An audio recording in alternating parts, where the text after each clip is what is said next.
نبی اکرم صلی اللہ علیہ وآلہ وسلم کے زمانے میں ایسے لوگ اس طرح سامنے موجود تھے، ہر دور میں ہوتے ہیں، ہو سکتے ہیں کہ جو لوگ اب دین کی خدمت کے لیے اپنے آپ کو ہمتاً وقف کر دیتے ہیں اور سارا وقت جو ہے دینی خدمات میں صرف کرتے ہیں، اپنی معاش کے لیے کوئی کام کرنے کا انہیں موقع نہیں ملتا ہے. تو نبی اکرم صلی اللہ علیہ وسلم کے زمانے میں یعنی 400-500 کے قریب افراد ایسے موجود تھے کہ جنہوں نے اپنے آپ کو مختلف جگہوں سے آ کر مدینے میں موجود تھے اور اپنے آپ کو انہوں نے وقف کر رکھا تھا. تو یہ افراد، ان کا اصطلاحاً اس وقت نام کیا، اصحاب صفہ.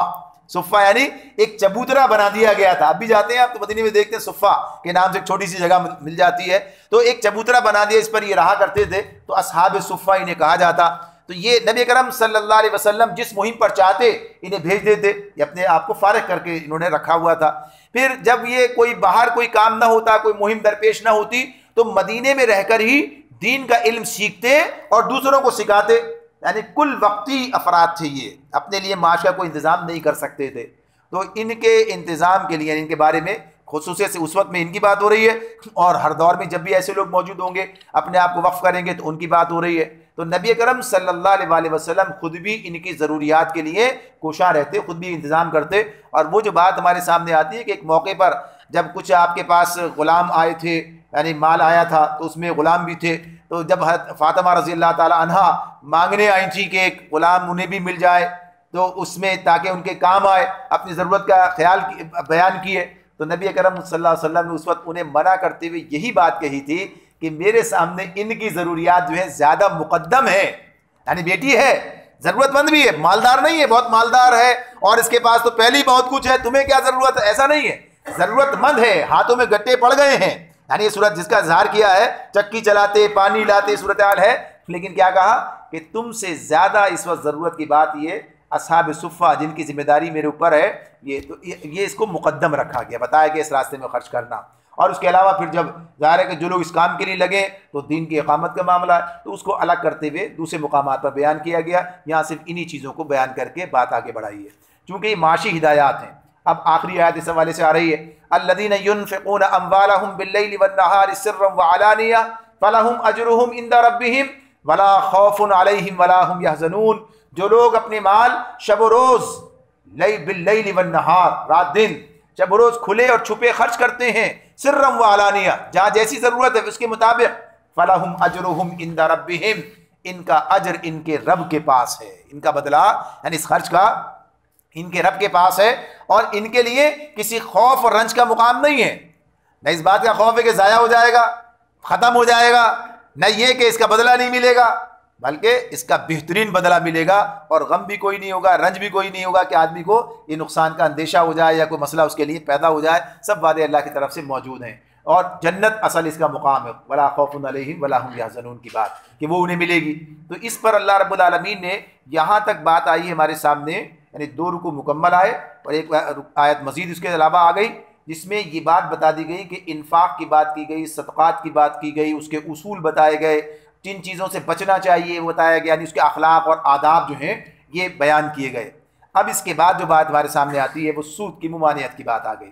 الذین یأکلون الربا لا یقومون الا کما یقوم الذی یتخبطہ الشیطان من المس ذلک بانہم قالوا انما البیع مثل الربا وَأَحَلَّ اللَّهُ الْبَيْعَ وَحَرَّمَ الرِّبَا. اللہ تعالیٰ فرماتے ہیں کہ جو لوگ سود کھاتے ہیں ان کا حال اس شخص کا سا ہوتا ہے جسے شیطان نے چھو کر باولا کر دیا ہو. اور اس حالت میں ان کی مبتلا ہونے کی وجہ یہ ہے کہ وہ کہتے ہیں کہ تجارت بھی تو آخر سود ہی جیسی چیز ہے، حالانکہ اللہ نے تجارت کو حلال کیا ہے اور سود کو حرام. یہ بات جو اس میں کہی گئی، پہلی بات تو سود کی بات کی کہ جو لوگ سود کھاتے ہیں. سود کا معاملہ کہ سود کیا ہوتا ہے، یعنی اصل لفظ ہے ربا، اصل جو لفظ ہے الذین یأکلون الربا. یہ ربا کا جو لفظ ہے قرآن مجید میں صرف اس کے لیے استعمال نہیں ہوا، ابھی آگے آئے گا یربی الصدقات، یربی الصدقات، صدقات کو بڑھاتا ہے. ربا کا لفظ وہاں بھی آ گیا، صرف اس کی ترکیب بدل گئی، یربی الصدقات ہو گیا. اور یہاں پر جو ہے یأکلون الربا، ربا اصلاً جو اصطلاحاً جو استعمال ہوتا ہے، ربا کا مطلب ویسے ہوتا ہے بڑھانا، بڑھانا، یہ اس کا مطلب ہوتا ہے. تو اس معاملے میں جو چیز ہے کہ جو اصطلاحاً وہاں پر جو ہے عرب میں جو چیز وہاں پر رائج تھی، وہیں سے ہم اس بات کی کو زیادہ اچھی طرح سے ہم سمجھ سکتے ہیں کہ لغت میں تو اضافے اور زیادتی کے لیے، اصطلاحاً اہل عرب اس رقم کے لیے لفظ استعمال کرتے تھے جو کسی کو قرض دینے کے بعد مدت کے بنیاد پر اضافی وصول کی جائے. آج بھی لوگ اچھی طرح سمجھتے ہیں، ایسا نہیں ہے کہ یہ ایسی چیز ہے کہ جو لوگوں کے سامنے بڑی مشکل ہے اور اسے سمجھتے نہیں ہیں. اکثریت اس بات کو جانتی ہے، اکثریت اس بات کو جانتی ہے. اور جو لوگ سود دے رہے ہوتے ہیں اور سود لے رہے ہوتے ہیں وہ تو اور اچھی طرح جانتے ہیں اس معاملے. وہ بھی جانتے ہیں کیا ہے کام، کیا بات ہے، یہ سود ہے یہ. حالانکہ اگر تسلیم نہ کریں کچھ لوگ اس کو، جیسے بینکنگ کے سود کو کچھ لوگ سود قرار نہیں دیتے، سود نہیں سمجھتے، حالانکہ یہ بالکل فقہا کی تمام یعنی مفسرین کی تعریف کے خلاف بات ہے کہ یہ بھی اسی کی تعریف میں آتا ہے. تو بنیادی طور پر جو بھی چیز میعاد کی بنیاد پر اس کے میں اضافہ، رقم کے میں اضافہ کیا جائے تو وہ ربا کہلاتا. اچھا، ان کے پاس جو ربا کا طریقہ اس وقت موجود تھا، یہ تو قرض کی بات ہے، قرض کے علاوہ بھی اگر اس میں عرب میں ایک طریقہ یہ موجود تھا کہ کوئی چیز فروخت کر دیتے، ایک شخص نے دوسرے شخص کے ہاتھ کوئی چیز فروخت کی، اس کی قیمت مقرر کر لی، یہ 10 روپے کی ہے، اور مدت کیا ہے، مدت ہے اس کی 10 مہینے یا 10 دن، 10 دن میں آپ نے اس کو ادا کرنا ہے. اب اگر 10 دن کے اندر وہ ادا نہ کی گئی تو اب کیا ہے، اب دوبارہ نئے سرے سے مدت کا تعین ہوگا اور پھر اس کے بعد اس کی قیمت بھی نئی مقرر کی جائے گی. اب یہ جناب 15 دن کی ہے اور آپ کو مزید 10 دن کی مہلت دی جاتی ہے. یعنی اب یہ میعاد کی بنیاد پر یہ چیز بڑھ رہی. ہمارے پاس بھی ایسی ہے طریقہ جو لوگ اختیار کر رہے ہوتے ہیں. تو اس میں اس کا نام سود ہے، جس میں متعین کر کے کوئی چیز، ایک تو یہ تھا فروخت کرنے والا معاملہ تھا. دوسری بات یہ تھی کہ ایک شخص کسی کو قرض دیتا، یہ تو رقم کی بات ہو گئی، اس طرح کا کاروباری قرض ہو گیا، اس کے اندر اضافی میعاد کی بنیاد پر لینا تھا. دوسرے کسی کو قرض دیا اور قرض کرنے کے معاملے میں یہ بات طے کر لی کتنے عرصے میں دیں گے، صاحب 1 سال میں دیں گے. اچھا 1 سال میں دیں گے تو اب تمہیں اس پر اتنا زیادہ اضافی تمہیں دینا ہوگا. یعنی یہ بات طے کی جا رہی ہے، یہ بات طے کی جا رہی ہے. حالانکہ ایک مقام پر یہ بات بھی کہی ہے، ہمارے مفسرین میں سے کسی نے بات کہی ہے کہ قرض کی ادائیگی کے وقت، یعنی جس آدمی نے قرض لیا ہے اور وہ احسن طریقے سے ادا کرنے کی بات ہو رہی ہے، تو وہ خود سے کوئی چیز اضافی اگر دے دے تو اس کی تعریف میں نہیں آئے گی. یہ بات طے کرنے والی ہو رہی ہے، کیا طے کیا ہے اس معاملے میں. حالانکہ وہ چیز بھی کوئی اس طرح کی رائج نہیں ہے، اس کی کوئی بات نہیں ہے، لیکن ایک بات اس طرح کی آ گئی ہے. تو یہاں جو بات ہو رہی ہے بنیادی طور پر کیا ہے کہ قرض دینے والا اور قرض لینے والا، ان کے درمیان یہ بات طے ہو جائے کہ اتنی مدت کے لیے قرض دیا گیا اور اس پر اتنے پیسے اضافی دینے ہوں گے، وہ کم ہوں یا زیادہ. یہ بات نہیں. لوگ کہتے ہیں کہ مہاجن کا جو سود ہے اس میں وہ کہتا ہے 50% زیادہ دینا ہوگا، 100% زیادہ دینا ہوگا، اور مدت بھی وہ دنوں کے حساب سے اور مہینوں کے حساب سے مقرر کر رہا ہوتا ہے. تو وہ بڑا ظالمانہ محسوس ہوتا ہے. اور جو بینکنگ کا سود ہے اس کے اندر معاملہ کیا ہے بھائی، یہ تو 5%، 6%، 10%، 12% اس پر بات کر رہے ہوتے ہیں اور سال بھر کی بات ہوتی ہے. تو اصلاً جو ہے وہ اس کا معاملہ اسی اعتبار سے، یعنی جیسے کہتے ہیں نا جس کی جو روح بنتی ہے اسی اعتبار سے بنتی ہے. نبی کرم صلی اللہ علیہ وسلم ارشاد آپ ہمارے سامنے آتا ہے، فرمایا جس چیز کی بڑی مقدار نشہ پیدا کرتی ہے اس کی چھوٹی مقدار بھی حرام ہے. یا اور آسانی سے سمجھے تو کیا کہیں گے، پیشاب کی ایک بھری ہوئی نان یعنی بڑا برتن اور پیشاب کی ایک بوند دونوں برابر ہیں. ہم کہیں پیشاب کی ایک بوند سے کچھ نہیں ہوتا، چلو ایک بوند جب آپ جو ہے اپنے گلاس میں ڈال کر پی لیجیے، کوئی فرق نہیں پڑتا ہے، وہ پورا گلاس نہیں پی سکتے ہیں. تو یعنی آدمی کیا کہے گا بھائی یہ بوند بھی وہی ہے، یہ بوند بھی کوئی اور چیز نہیں ہے. تو چاہے بوند کا معاملہ ہو چاہے بھرے ہوئے برتن کا معاملہ ہو، چیز دونوں ایک ہی ہیں. اب یہ الگ بات ہے کہ انسان کی طبیعت کس کو گوارا کر رہی ہے. تو جو مسلمان ہے اس کا معاملہ کیا ہے، اس کا معاملہ تو ہے کہ اللہ نے اسے منع کیا. تو آگے بات وہی آ رہی ہے. تو یہ ہے ربا بنیادی طور پر. ورنہ اس کی تعریف میں اور بہت ساری تفصیلات میں جائیں تو بہت ساری باتیں ہو سکتی ہیں جو لوگوں نے پیدا کر رکھی ہیں. ورنہ سیدھا معاملہ ہے کہ اس بنیاد پر کسی کو قرض دیا جائے یا چیز بیچی جائے اور پھر اس کی میعاد گزر جائے تو نئی میعاد پر پھر سے جو ہے نئی رقم کا قیمت کا تعین کیا جائے. یہ دونوں چیزیں سود کی تعریف میں آتی ہیں. اور اس کے معاملے میں اللہ تعالیٰ کہتے ہیں کہ جو سود کھاتے ہیں ان کا حال کیا ہو جاتا ہے، اس شخص کا سا حال ہوتا ہے جسے شیطان نے چھو کر باولا کر دیا ہو. بعض لوگوں نے تو اس کے بارے میں یہ کہا ہے کہ یہ آخرت کی بات ہو رہی ہے. حالانکہ یہ بات آخرت کی بھی ہے، دنیا کی بھی ہے. اور یہ جو بات کی ہے یہ تخبطہ الشیطان من المس، یہ ہمارے پاس بھی یہ تخبطہ الشیطان، اسے خبط کا لفظ ہے نا، اس کا مادہ کیا بن رہا ہے خیبطہ. اسے اردو میں کیا کہتے ہیں خبطی. ایک خبطی کا لفظ بھی ہوتا ہے. خبطی کسے کہتے ہیں، جسے کسی چیز کا خبط ہو جاتا ہے، یعنی کسی پتہ نہیں بس ہر وقت ایک ہی چکر میں پڑا یہ آدمی، بڑا خبطی انسان ہے، یعنی کسی ایک معاملے میں.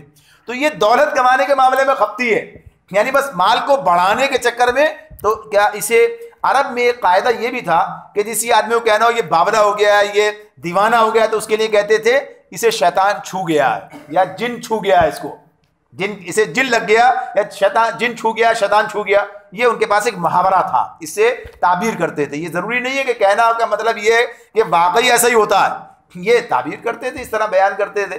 تو اس کی حالت ایسی ہو جاتی ہے جیسے واقعی یہ باولا ہو گیا ہے، جو مال جمع کرنے کی اور اس کرنے کی فکر میں لگے ہوتے ہیں، اور یہ معاملہ ایسا ہی ہے. اس کو اگر ہم دیکھیں تو ہمیں ایسے کردار نظر آئیں گے، ایسے لوگ نظر آئیں گے کہ جن کی دنیا آخرت سب اسی کے اندر ہی لگی ہوئی ہے، اور نہ کھانے کی فکر، نہ پینے کی، نہ اس کی، نہ اس کی، بس دن رات لگے ہوئے ہیں. اور آج تو اتنا کام تھا، کھانے کی بھی فرصت نہیں ملی. کما کس کے لیے رہے؟ سونے کا بھی پورا ٹائم نہیں ملتا، بچوں کے لیے بھی وقت نہیں ملتا. یعنی یہ اس آدمی کی بات نہیں ہو رہی جو اپنی ضروریات کے لیے اتنی محنت کرتا ہے، یہ اس آدمی کی بات ہو رہی ہے جو کروڑوں اور اربوں کا کام کرتا ہے لیکن اس کے پاس وقت نہیں ہوتا اس کام کے، باقی کاموں کے لیے. تو گویا یہ باولا پن ہے. یہ اس لیے کہ مال کس لیے اللہ نے دیا ہے؟ مال اس لیے دیا ہے دنیا میں بھی اچھی طرح زندگی بسر کرو اور آخرت کے لیے تیاری کرو اس کے ذریعے سے. جو آدمی مال کا وہ مقصد ہی پورا نہ ہو، اس کا جو مال جس مقصد کے لیے ہوتا ہے بلکہ وہ اس کو جمع کرنے کی دھن میں لگا ہوا ہے، تو گویا باولے پن کی بات ہے. یہ اس اعتبار سے یہاں پر اس کو بتایا. اور پھر ان کی ایک جو ان کے ذہن میں جو خرابی ہے، جو خلل ہے، اس کو اللہ بیان کرتے ہیں. یہ کیوں ہے ایسا؟ کیا کہتے ہیں یہ کہتے ہیں انما البیع مثل الربا، کہ بے جو ہے، تجارت بھی آخر سود ہی جیسی تو چیز ہے. یعنی یہ نہیں کہا کہ سود بھی تجارت جیسا چیز ہے، بلکہ تجارت کو زیادہ پہلے آگے بڑھا دیا کہ یہ کیا، یہ بھی تو یہی چیز ہے. یعنی تجارت میں کیا ہے؟ مال لگاتے ہیں اور پیسے کماتے ہیں، یعنی منافع کماتے ہیں. تو ہم بغیر مال کے پیسے لگا رہے ہیں اور پیسے کما رہے ہیں. حالانکہ دونوں میں بڑا بنیادی فرق ہے. وہ اس کی بحث کو اللہ نے یہاں بیان نہیں کیا. اللہ نے اس کی عقلی دلائل نہیں دی، بلکہ کیا کہا؟ وَأَحَلَّ اللَّهُ الْبَيْعَ وَحَرَّمَ الرِّبَا. اللہ نے بے کو، تجارت کو حلال کیا ہے اور سود کو حرام کیا ہے. یہ کیا ہے؟ یہ حاکمانہ انداز ہے، شاہانہ انداز. کوئی دلیل نہیں دی کہ بھائی تمہیں عقل نہیں ہے، پاگل ہو گئے ہو، تجارت کیا چیز ہوتی ہے، اس سے کیا فائدے ہوتے ہیں، اس سے کیسے معیشت بڑھتی ہے، اور سود کا کیا نتیجہ. یہ سب بحث نہیں ہے، بلکہ کیا ہے؟ ایک بات تو اصولی ہے جو ہمارے لیے کافی ہے، ہم سب کے لیے، کہ اللہ تعالیٰ کہتے ہیں سود حرام اور تجارت حلال. سود حرام اور تجارت حلال، ختم ہو گئی بات. یعنی اب کوئی بات ہی نہیں ہے دوسری ایک مسلمان کے لیے کہ وہ اس پر مزید کوئی بات بھی کرے. لیکن یہ بات کہ بات اگر سمجھ میں نہیں آتی مسلمان ہونے کے باوجود بھی، تو پھر اسلام کیسا ہے؟ یعنی اسلام پر سوالیہ نشان لگ جائے گا انسان کے، کہ لوگ آج کہیں کہ نہیں صاحب یہ بات تو ایسے نہیں ہے، سود تو ایسے نہیں چلے گا، اس کے بغیر کام نہیں چلے گا. تو بنیادی طور پر یہ بات ہمارے سامنے رہنی چاہیے کہ اللہ رب العالمین جو چیزیں ہمیں بتا رہے ہوتے ہیں کہ اس اعتبار سے یہ جو احکامات ہیں ان کی اصل یہ پہلے کہ اللہ نے ان کا حکم دیا، اور جو آدمی اللہ پر اعتماد رکھتا ہے، جو اللہ پر ایمان اللہ پر اعتماد کیا مطلب کیا ہے؟ ایمان اور اعتماد دونوں برابر کی باتیں اس طرح بنیں گی کہ جب ایمان اور اعتماد نہ ہو تو کیسا ایمان ہے؟ اللہ ہی پر اعتماد نہیں ہے، اللہ صحیح کہہ رہا ہے غلط کہہ رہا ہے، تو اللہ ہی صحیح کہتا ہے. تو اعتماد کیا؟ اللہ نے کہا ہے تو بالکل ٹھیک کہا ہے. ہماری عقل وہاں تک پہنچے نہ پہنچے تو اس معاملے میں یہ بات طے شدہ ہے اللہ تعالیٰ کی طرف سے. تو اس حوالے سے یہ چیز جو اللہ نے بیان کی کہ یہ جو حلال اور حرام کے پیمانے مقرر کرنے کا حق کسے حاصل ہے؟ اللہ تعالیٰ کو حاصل ہے. فَمَنْ جَاءَهُ مَوْعِظَةٌ مِّن رَّبِّهِ فَانْتَهَىٰ فَلَهُ مَا سَلَفَ وَأَمْرُهُ إِلَى اللَّهِ وَمَنْ عَادَ فَأُولَٰئِكَ أَصْحَابُ النَّارِ هُمْ فِيهَا خَالِدُونَ. لہٰذا اب سے جس شخص کو اس کے رب کی طرف سے یہ نصیحت پہنچے اور آئندہ کے لیے وہ سود خواری سے باز آ جائے، تو جو کچھ وہ پہلے کھا چکا سو کھا چکا، اس کا معاملہ اللہ کے حوالے ہے. اور جو اس حکم کے بعد پھر اسی حرکت کا اعادہ کرے. اب یہ تو بات اس وقت آ رہی ہے نا کہ جب یہ حکم آیا، اس سے پہلے لوگ سود دے رہے تھے سب کام ہو رہے تھے، تو کہا جو پہلے ہو گیا اس کا معاملہ الگ کر دو. اب آئندہ کی بات ہے، آئندہ کے لیے معاملات ہیں کہ اب سود خواری سے باز آ جائیں. تو جو کھا چکا ہے پہلے سو کھا چکا، اس کا معاملہ اللہ کے حوالے، اس کا معاملہ الگ ہے. اس کے بارے میں اس کا امکان ہے کہ ہاں انسان کے اعمال کیا رہتے ہیں آگے، پھر اس کے لیے معافی کی بات ہے یا کس درجے کی بات ہے. لیکن اصولی طور پر کیا ہے کہ جب آدمی باز آ جاتا ہے تو پچھلا معاملہ ختم کر دیا جاتا ہے. ومن آدا، لیکن جو اعادہ کرے، جو اس کے بعد پھر اپنی حرکت کو دہرائے، فاولئک اصحاب النار، تو یہ لوگ جہنم میں جائیں گے، ہم فیہا خالدون، اور یہ اس میں ہمیشہ رہیں گے. یہ بات کس کے اللہ تعالیٰ بیان فرما رہے ہیں نا، کوئی اور تو نہیں بیان کر رہا ہے. تو اس معاملے میں آدمی کا یہ سوچنا اور اس طرح سے سوچنا کہ یہ طرز عمل، یہ جو ہے اس کی سوچ ہے کہ سود کو وہ جائز سمجھے، سود کو درست سمجھے. تو پہلی بات تو یہ کہ جو آدمی اللہ کے مقابلے میں اس طرح کی سوچ رکھتا ہو، اس کا ایمانی کس درجے کا ہے، کہاں پر ہے، کس جگہ پر ہے، یعنی جو اللہ کے مقابلے میں اس درجے کی سوچ رکھے کہ ہاں یہ چیز تو اس کا فائدہ ہے، اس کے بغیر کام نہیں چلے گا. جیسے آج کہتے ہیں کہ بھائی آج تو دنیا میں یہ چیزیں رائج ہیں، اسی طرح چلیں گی، تو اس کو اللہ نے آگے بیان کیا. یہاں تو سزا بیان کر دی، فرمایا یمحق اللہ الربا ویربی الصدقات واللہ لا یحب کل کفار اثیم. اللہ تعالیٰ فرماتے ہیں یمحق اللہ الربا، اللہ تعالیٰ سود کو مٹا دیتا ہے، سود کا مٹھ مار دیتا ہے، یعنی سود کو مٹا دیتا ہے، یعنی سود کو جو ہے اس کی حیثیت گھٹتی ہے، سود ختم ہوتا ہے، مٹتا ہے. اور یربی صدقات، وہی ربا کا لفظ آ گیا، یربی صدقات، اور صدقات کو اللہ بڑھاتا ہے. اب آپ دیکھیے دو ہی چیزیں آپ مد مقابل آئی ہیں نا. پہلے کیا باتیں ہو رہی تھی، دو رکوع پہلے بار بار اس طرف متوجہ کیا گیا تھا، صدقات کی بات ہو رہی تھی. پہلے کیا ہو رہا تھا، یہ معاشی نظریہ، یہ معاشی انسان کی تعلیم کہ تمہیں مالیات کے حوالے سے کیا مزاج بنانا چاہیے. صدقات کا بھی، صدقہ کیا ہے، یعنی پہلے تو بتا دیا کہ صدقہ ہر وہ خرچ صدقہ ہے جو اللہ کے حکم کے مطابق ہو، چاہے وہ آدمی اپنی ذات پر خرچ کر رہا ہے تو وہ بھی صدقہ ہے. نبی کرم صلی اللہ علیہ وسلم نے فرمایا کہ اگر جو لقمہ تم اپنی بیوی کے منہ میں دیتے ہو وہ بھی تمہارے لیے صدقہ ہے، یعنی ان کے لیے بھی بندوبست کھلانا پلانا جو ہے، بات وہی کہ وہ اللہ کے احکامات کے تحت ہو، تو یہ سب چیزیں صدقہ ہیں. ہم دیکھتے ہیں کہ ہمارے نوٹ پہ پیچھے لکھا ہوا ہے رزق حلال عین کمانا عین عبادت ہے، رزق حلال کمانا عین عبادت ہے، یعنی حدیث کی بات ہے وہ، تو اس میں آپ کے سامنے آتی عبادت کا حصہ ہے، عبادت ہے وہ. تو اس بنیاد پر یہ تمام چیزیں ہم جو صدقے کا ہمارے ذہن میں جو مفہوم بن گیا ہے معاشرے میں عام طور پر، صدقہ تو کسی کی جان کا صدقہ ہے، کسی کے مال کا صدقہ ہے، کسی کی بیماری کا صدقہ ہے، آفت کے دور کرنے کا معاملہ ہے، یہ سب اس کے نتائج ہیں، یہ بھی فائدے ہوتے ہیں. لیکن اصلاً صدقہ کیا ہے، صدق سے ہے سچائی، یعنی اللہ کے راستے میں سچے دل سے لگانا کھپانا. اور تو یہ کہا اللہ نے کہ صدقات کو اللہ بڑھاتا ہے. صدقات کا نتیجہ کیا نکلتا ہے کہ انسان کے مال میں اضافہ ہوتا ہے. اور صدقہ کیا دیا جاتا ہے کہ لیا جاتا ہے، دینے کی بات ہوئی، لینے کی بات ہوئی. کچھ لوگ لیں گے بھی، یعنی دیں گے تو لینے والے بھی ہوں گے، لیکن یہاں دینے کی بات ہو رہی ہے نا. دینے سے عام طور پر کیا ہوتا ہے، کم ہو رہا ہے، بھائی یہ بھی دے دیا، یہ بھی دے دیا، لیکن کہہ رہے ہیں بڑھ رہا ہے. اور ادھر سود میں کیا ہو رہا ہے، سود آ رہا ہے، سود لینا ہے، آ رہا ہے، لیکن اللہ تعالیٰ کہتے ہیں یہ کم ہو رہا ہے. اب بظاہر تو آدمی کی عقل کہہ رہی ہے کہ یار یہ آ رہا ہے، یہ جا رہا ہے، یہ معاملہ کیا ہے، لیکن جو اللہ پر اعتماد رکھتا ہے تو وہ کیا کہتا ہے، یہ ہماری نظر ہے، ہماری نظر کا اعتبار نہیں ہے. اور بات کیا ہے، حقیقت کو ہم پہچانتے نہیں ہیں. اصلاً کیا ہے، یہ جو آ رہا ہے، انسان کے پاس آ گیا، بہت سارا مال آ گیا اور پتہ چلا ایک ہی جھٹکے میں نکل گیا. یہ تو کسی اور کے لیے تھا، کوئی ڈاکٹر کو دے کر آ گیا، کوئی کسی ڈاکو کو دے کر آ گیا، کوئی کسی اور کہیے کہ عدالت میں دے کر کسی وکیل کو دے کر آ گیا، کوئی کسی، سب بھی تو ہو رہے ہیں نا، اس انسان کے ساتھ معاملات ہیں، یہ ان کے لیے اس ذریعے سے آ رہا ہے اور جا رہا ہے. کہتا میرے، اور پھر سوچتا ہے کہ شیطان کیا سجاتا ہے، اگر دیکھو نہ ہوتا تو اس وقت کیا کرتے. یہ نہیں سوچتا کہ یہ وقت ہی نہ آتا، اگر اللہ تعالیٰ تمہیں اس سے بچاتا تو یہ وقت ہی نہ آتا. یعنی ایسے بھی اللہ لوگوں کو بچاتا ہے نا، دیکھیے کیسے لوگ زندگی بسر کر رہے ہوتے ہیں. تو یہ بات بتا دی، تو یہ اصول اللہ نے بتا دیا. اب ایک مسلمان کا اعتماد اس پر ہونا چاہیے. واللہ لا یحب کل کفار اثیم، اللہ کسی ناشکر بدعمل انسان کو پسند نہیں کرتا. ناشکرہ بدعمل کیا ہو گیا، یعنی اللہ تعالیٰ کہتا ہے یہ کام کرو، دیکھیں سود کون دے گا، سود پر پیسے کون دے گا، جس کے پاس پیسے ہوں گے وہ دے گا سود پر. بھائی جس کے پاس پیسے ہیں ہی نہیں کہاں سے دے گا، وہ تو لے گا. تو دینے والا جسے اللہ نے دیا ہے، اور وہ اللہ کے دیے ہوئے مال کو جو ہے اللہ کے نے جس چیز سے منع کیا وہاں لگا رہا ہے، تو ناشکرہ ہو گیا، یہ بدعمل ہو گیا.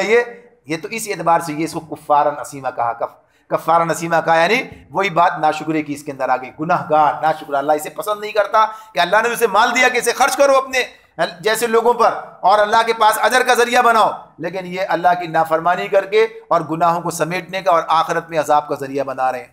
ان الذین آمنوا وعملوا الصالحات، جو لوگ ایمان لے آئے اور نیک عمل کریں، واقاموا الصلاۃ وآتوا الزکاۃ، اور نماز قائم کریں اور زکوٰۃ دیں، لہم اجرہم عند ربہم، ان کا اجر بے شک ان کے رب کے پاس ہے، ولا خوف علیہم ولا ہم یحزنون، ان کے لیے کسی خوف اور غم کا موقع نہیں ہے. کتنی مرتبہ یہ بات آ رہی ہے، ولا خوف علیہم ولا ہم یحزنون. ایک عمل آتا ہے اس کے بعد یہ بات آ جاتی ہے، آ رہی ہے نا، یہ سوچنے کی بات ہے. یہ آج انسان کے مسئلے کیا ہیں، کوئی ڈر لگا ہوا ہے، کوئی غم لگا ہوا ہے. جدھر دیکھو غم لگا ہوا، اندیشے اندیشے ہی اندیشے، کل کیا ہوگا، پرسوں کیا ہوگا، یہ کیسے بنے گا، وہ کیسے بنے گا، یہ مسئلہ کیسے حل ہوگا، وہ مسئلہ کیسے حل ہوگا، لگے ہوئے غم. انسان کے ساتھ میں. حالانکہ اللہ تعالیٰ کیا کہتے ہیں؟ غم اور خوف کا موقع نہیں ہے. اب اگر اس کو خالص وہاں کے لیے رکھ لیتے ہیں، وہاں کے لیے تو ہے اصلاً، جنت تو ہے ہی، لیکن دنیا میں بھی تو بات ہے نا، کچھ دنیا میں بھی تو ملتا ہے. ایسا نہیں کہ دنیا میں اللہ تعالیٰ اس کا کوئی اثر نتیجہ نہیں دکھاتا ہے. اللہ تعالیٰ کہتے ہیں نا الا بذکر اللہ تطمئن القلوب. اچھی طرح بات سن لو، کیا اللہ کا ذکر انسان کے دلوں کو اطمینان بخشتا ہے. دلوں کو اطمینان بخشتا ہے. تو دلوں کو اطمینان کیسے ہوتا ہے؟ غم لگا ہوا ہے تو اطمینان ہے کیا؟ خوف لگا ہوا ہے تو اطمینان ہے کیا؟ آدمی سوچے کہ جو آدمی اس کے دل میں خوف لگا، دھڑکا لگا ہوا ہے، طبیعت ہی خراب ہو گئی ہے اس کی، یعنی مزاج ہی سمجھ میں نہیں آ رہا، ٹینشن میں پڑا ہوا ہوں، اس مصیبت میں پڑا ہوا ہوں. یہ چیز کیا ہے؟ تو یہ اطمینان قلب تو نہ ہوا. اطمینان قلب دنیا کے اندر دینے کی بات ہو رہی ہے، آخرت میں کی بات تو اپنی جگہ پر ہے.